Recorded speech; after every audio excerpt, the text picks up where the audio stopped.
So hello everyone, today we're going to present our EEE473 medical imaging term project. My name is Mustafa Altuğ. And my name is Batu Güven. So the topic of this project is an MRI simulator with non-idealities and different imaging parameters. First off, we're going to start with the introduction. So basically what we did for this project is we designed an MRI simulator for ideal cases, we parameterized the imaging constants, and then we add some non-idealities, and we observe the effect of non-idealities with different parameters. For the method part, we use a brainmap dataset. We use the image of a brain with 10 different tissue types such as CCF, white and gray matter. For these different types of tissues, we have different T1, T2 and proton density values. These values can show us some different contrasts. As the right side of the screen, you can see some TE and TR values for different contrasts. TE stands for echo time and TR stands for repetition time. These values are retrieved from our lectures. As you can see, when we change the TE and TR values accordingly, we can see some different contrasts such as T1, T2 and proton density. So for the methods part continued, we use a rectangle pass-through and a trapezoidal gradient. The reason for that is for MRI scanners in real world, we have to use a trapezoidal gradient because of the limitations in the MRI coils voltage and limits, current limits. But since we are in the ideal world, we can use rectangle pass for slide selection. And for the case-based data collection, we consider effective spin density, and then after the case-based data collection, we are taking the inverse Fourier transform to go back to the time domain again. And you can see that in the image, the T1 contrast simulated image, the case-based data of the image and the reconstruction of it. Yeah, the contrast is according to the table that we just showed. The CSF has the lowest contrast, while on the other hand, white matter has higher contrast than it, and the gray matter has the middle contrast. The second image is the T2 contrast. You can see that the contrast of the image is changing right now, and it is still according to the table. CSF has the higher contrast due to the T2 relaxation time, and the white matter has the lowest contrast, and the gray matter has the middle contrast in here. And same goes for PD. This time, the gray matter has the higher contrast, and the middle contrast is the CSF, and the lowest contrast is the white matter. So for some non-ideal cases, we implement the noise, which is a Gaussian noise for the first case. As you can see on the left side of the image, you can see the case-based data with noise added, and the middle side is the reconstructed image with noise. And you can see that the resolution is decreased due to the fact that we added some noise to the image. And for the next stuff, we use spike noise. This spike noise is very important because it represents the importance of the case-based data collection. As you can see with the laser in the first quadrant, there's a little white dot for the case space, which causes to have some sinusoidal noise added to the reconstructed image, as you can see in the middle of the screen. For when it's compared with the right side of the screen, you can see that some resolution is decreased. And now you can see a demonstration or the simulation of the flip angle effect.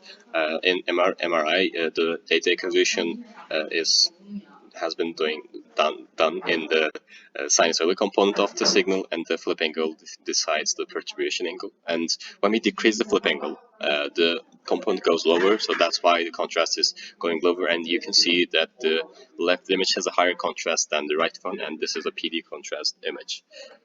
And for the slice selection, we are exciting a certain range of frequencies with the gradients, Z gradients, and when we are doing that, we can change the slice of the imaging part. And in the left image, we are imaging the center part of the brain, so that's why the left image is bigger than the right one. The right one has a you can imagine that the camera is upwards, but actually it's not. I mean, by that I mean we're changing the slice selection point into an upwards direction. For another non-ideality, we implement low-pass filter. The reason for that is very interesting, since when we get case-based data from the MRI scanner, some of the functions that we use to retrieve the case-based data during cross-sected image, some of the functions use a low-pass filter, which cause us to lose the high-frequency components of the image. As you can see in the middle of the screen, the resolution is decreased due to the fact that when it's compared with the right side of the screen. So for the slice thickness, we also implemented this artifact as a parameter, but unfortunately, when we increase the slice thickness at 1 millimeter to 3 millimeter, we wanted to observe the decrease in the resolution while we use a different data sets, but unfortunately, the difference between these two images are not satisfying to us.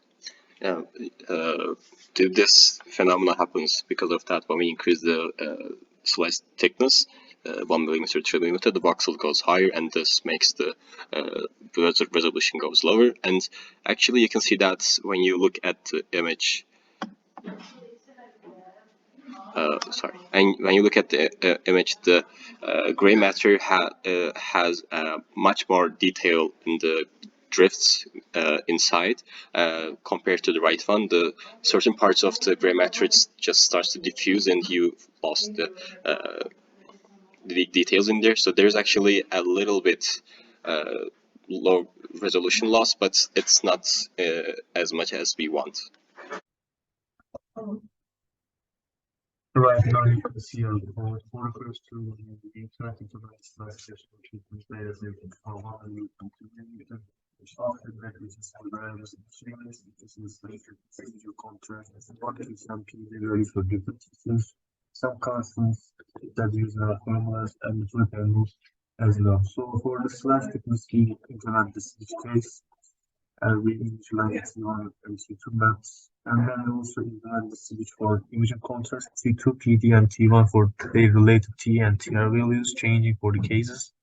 And after that, we implemented non-idealities. For this demonstration, we will show noise, spike noise, and the low pass filter at the same time. Right now,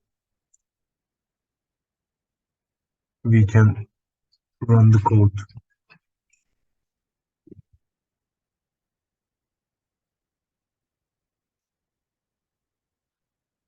You can see the effective spin density image in the first figure. Due to the data size, it takes a little bit time to process the images and gave the captions of the outputs. Right now, we are going to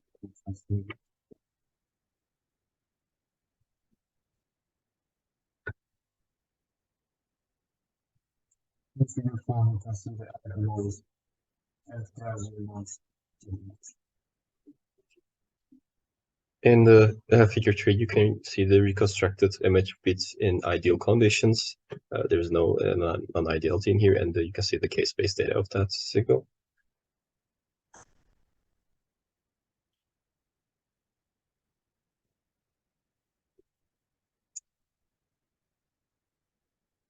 As the fire indicated, perspective and spike noise in the Gaussian noise direction, see the worst we get. You can see the case-based data of the image. Yes, and you can see a spike artifact in here due to the little white dot in here, because that is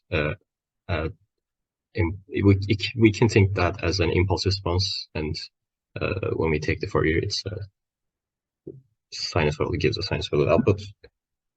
Also, there is those.